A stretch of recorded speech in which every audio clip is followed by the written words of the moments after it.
So perhaps you have heard. Perhaps you've heard the news. No, not that Putin has blown up Ukraine. No, not that Kevin Conroy died. No. What? What? Russia just fired on Poland?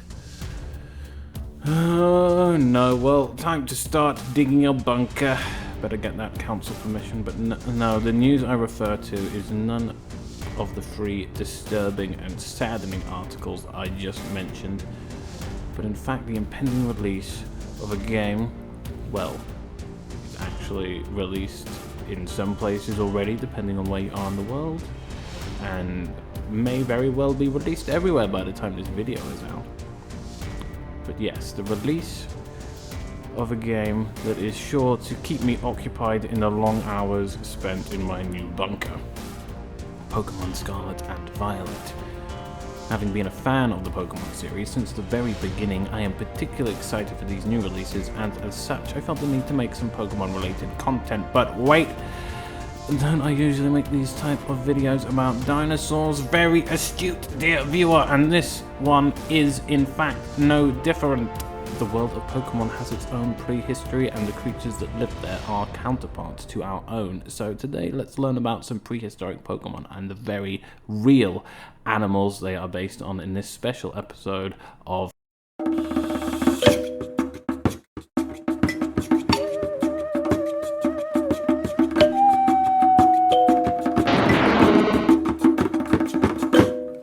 Hello and welcome, I am Second Voltage and this is PokéCorner, a series where I make some Pokemon art and we learn about the fascinating real creatures of prehistory along the way.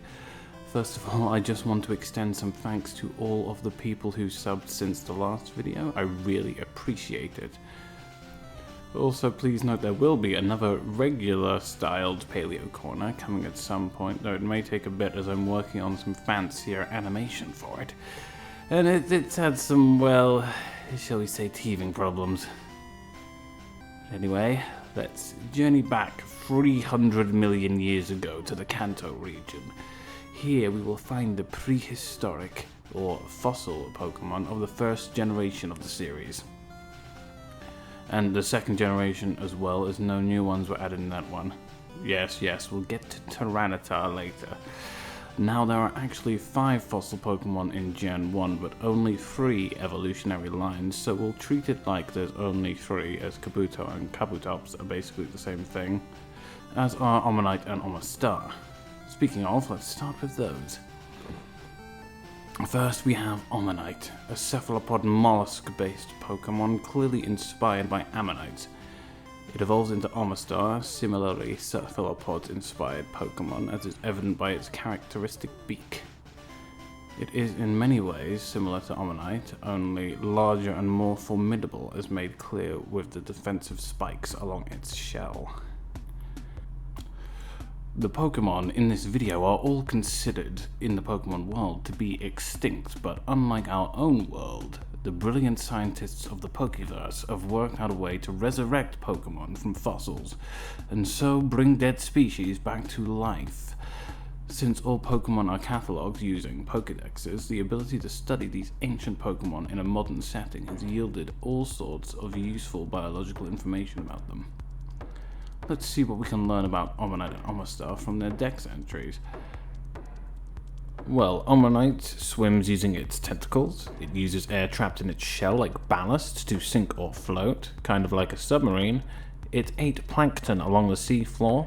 It was preyed on by Archaeops, a Pokemon from a later generation, clearly inspired by Archaeopteryx. Then for Omastar we learn that it apparently died out because its shell became too heavy for it to catch prey, and that it was too big for it to move freely. Omastar apparently ate Shelder, a shellfish-based Pokemon. It seems like it also largely ate prey, similar to a real-life squid, grabbing them in a stranglehold with their tentacles and then tearing at it with its beak. And apparently, it's the ancient ancestor of Artillery, the octopus Pokemon. Makes sense since ancient mollusks and cephalopods, like Ammonites, are related to our more modern equivalents like squid and octopuses. Speaking of Ammonites, let's talk about them. Ammonites are amongst the most common of all fossils found. I actually have one myself. In fairness, it was one my parents bought me as a kid. Supposedly it is genuine though it doesn't look quite as nice as ones you might actually find yourself on a beach.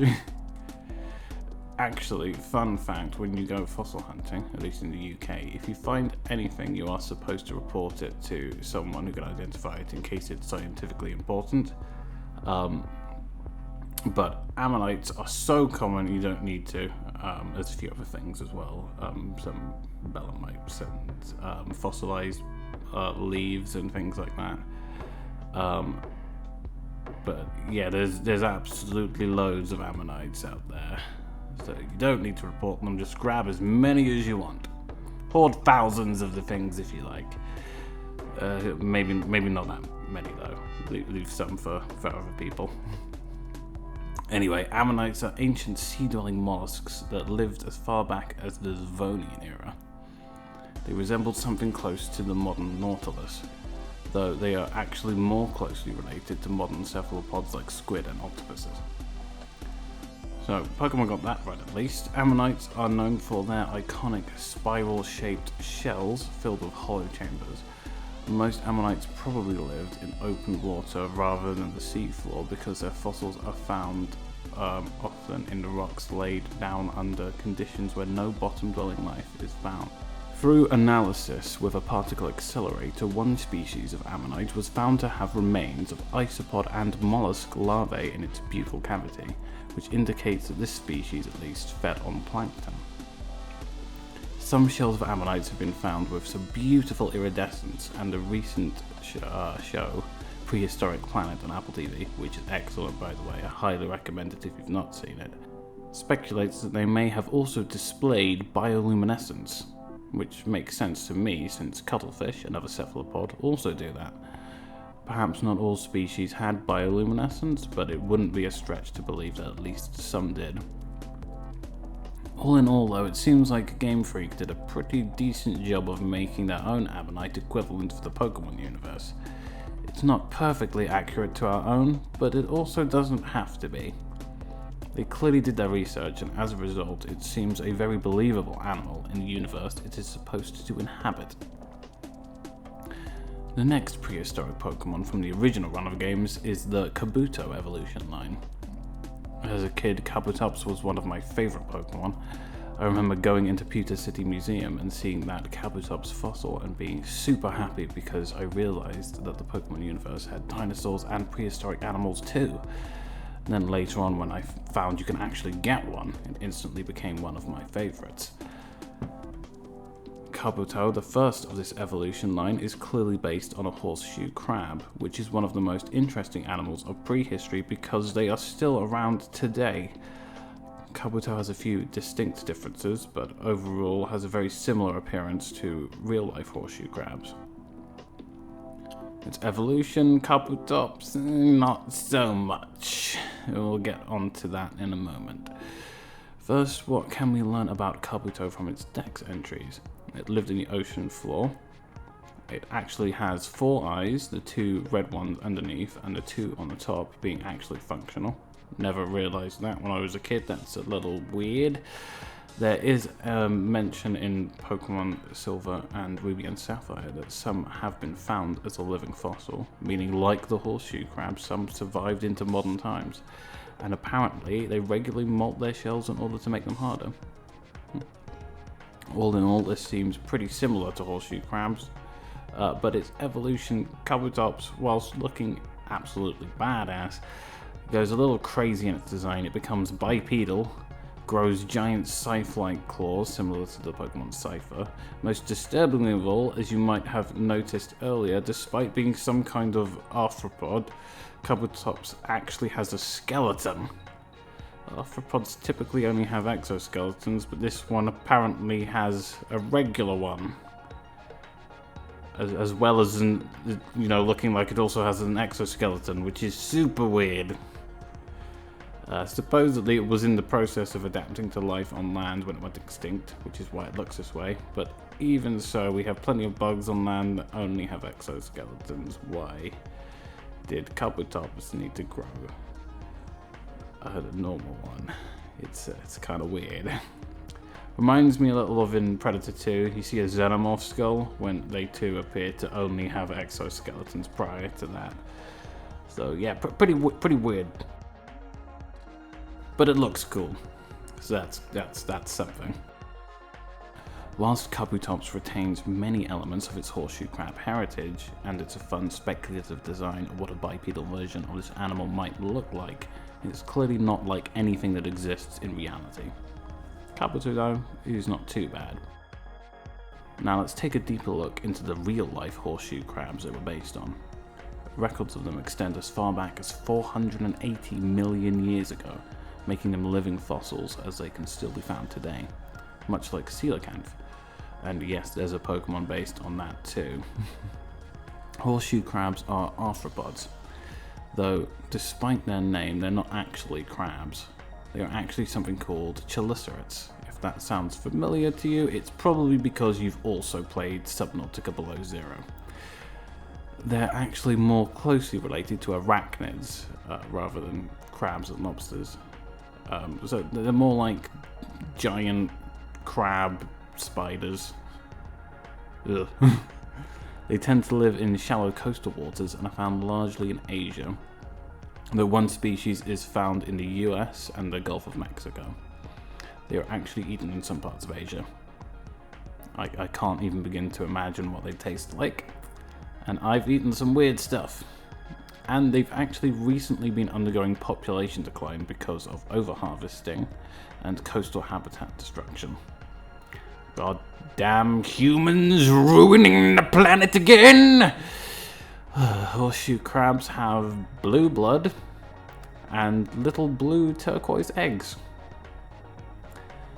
They have a large hard carapace that protects them, and they actually have way more eyes than Kabuto does. They have 2 compound lateral eyes, plus a pair of median eyes that can detect ultraviolet light, a single parietal eye, and a pair of lateral eyes on top, plus a pair of ventral eyes next to the mouth, and a cluster of photoreceptors on the telson, which, if you don't know what that is, it's basically their ass. And apparently, despite all of these eyes, they still have terrible vision. What the heck are you doing, horseshoe crab? Just what in the heck are you doing over there?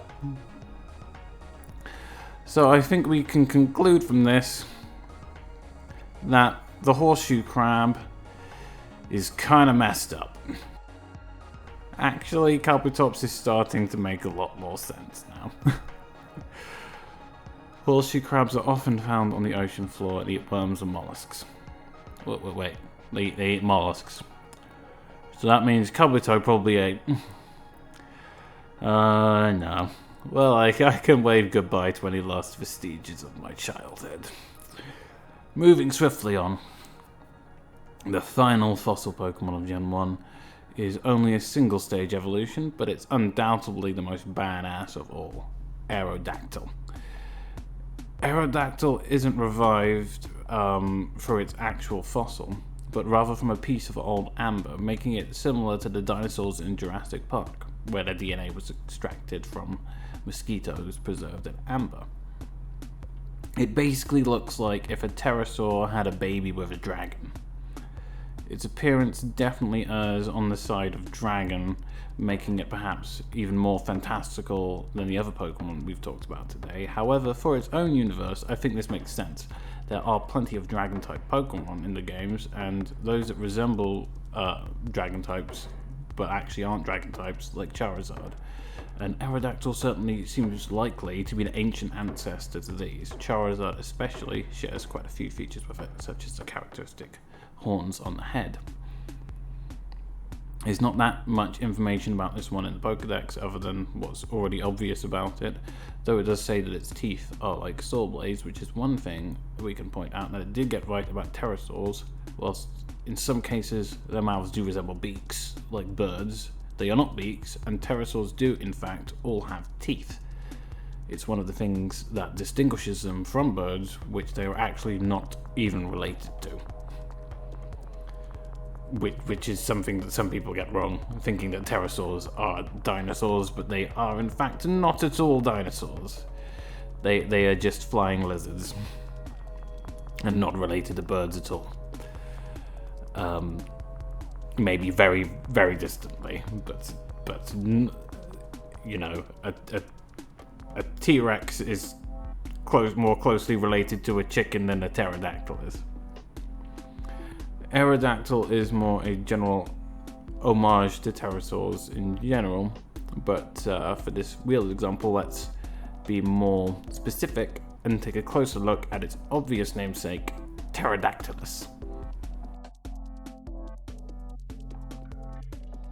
Pterodactylus means winged finger, and this comes from the fact that its wings are made up of the elongated finger bones of whatever land-dwelling animals evolved from. This is much like modern bats. Pterodactylus lived around 150 million years ago, and was the first ever pterosaur fossil to be discovered back in 1784, and it gives the genera its name. As such, back then we knew very little about them, and early life restorations were not the best. Modern restorations render the animal much more realistic and believable.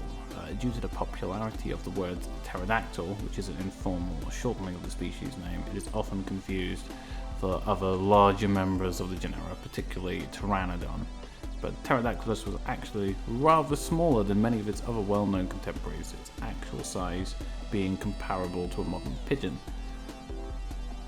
Comparing its scleral rings to those of modern animals indicates that it may have been diurnal, meaning it operated usually during the day, which is interesting because other pterosaurs that we know it existed with have indications that they may have been nocturnal, so this makes sense that they would adapt to operate at different times, so they're not in direct competition with each other.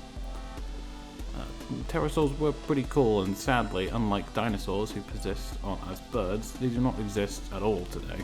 Well, at least in pop culture, they will always be remembered, thanks to things like Pokemon and Aerodactyl. So that's all the Gen 1 fossil Pokemon covered, right? Well, yes, but I'll briefly mention Gen 2 as well, since they didn't add any extra fossil Pokemon in that generation. And also, I don't know if you know this, but they developed both the first two generations at the same time. Well, they at least planned them at the same time. There was originally only meant to be the two, and they planned out to do both of them from the beginning, and then it became insanely popular, and now it's the biggest media franchise in the world. But it didn't. So yeah, the first two generations sort of feel like the same one, really, because of that. And they didn't add any more fossil Pokemon into the second one. Or did they? Because there's Tyranitar. It kind of looks like a dinosaur. And its name sounds suspiciously similar to Tyrannosaurus. But unfortunately, I know for a fact that this one is not based off of a dinosaur at all, but instead everyone's favorite nuclear-powered lizard, Godzilla. So, that's all the Pokemon-related prehistory we have time for now. I also did this art of the Pokemon I mentioned. I gave Tyranitar an honorary spot in the intro. Totally not because it just happens to be the same color as the little T-Rex I have on the normal one. But yes, I have all of the actual fossil Pokemon in this artwork here. It was a pretty quick one because I wanted to get this video out quickly. Because I will probably be playing the game later today and getting pretty absorbed into that. Anyway, I hope you enjoyed the video and you learned a little something about the very real animals these pocket monsters were based on. I know I certainly did. Why'd you have so many eyes, Horseshoe Crab? I think that that's a compelling argument against the existence of God. You know, God's supposed to have made animals and man in an intelligent design. I think having a thing with God knows how many eyes that's basically blind is not is not an intelligent design, is it? There you go. There you go, folks. That's what we learned today. God does not exist. Anyway, if you enjoyed this, I'm working on another PokéCorner video, and it's going to be a big one. So stay tuned. What's that? Oh, Russia didn't blow up Poland. It was Ukraine, but it was an accident. What the hell am I supposed to do with this bloody bunker now, then? What? Now Zelensky is saying it was Russia. God, for fuck's sake, make up your bloody mind! Thank you for watching. If you enjoyed this video and would like to see more content like it, please like and subscribe.